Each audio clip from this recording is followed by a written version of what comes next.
En apparence, Toulouse ferait presque figure d'exemple.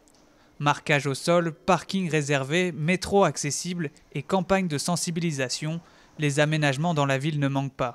Pourtant, au quotidien, l'accessibilité pour les personnes à mobilité réduite devient parfois un vrai casse-tête. Kevin Fermine se déplace en fauteuil roulant.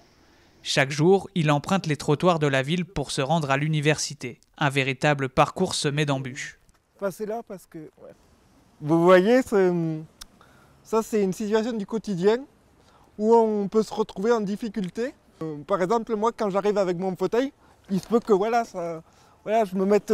vous voyez, en plus je fais tomber mes affaires, enfin c'est un peu la galère en fait.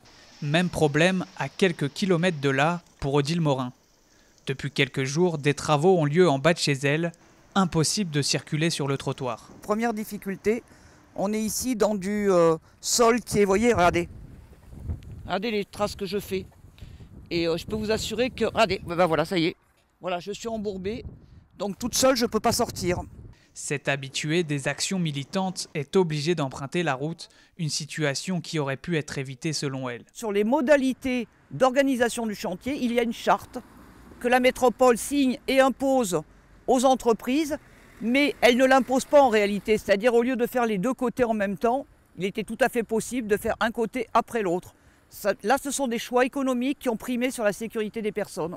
Contactée, la mairie de Toulouse n'a pas pu répondre à nos questions.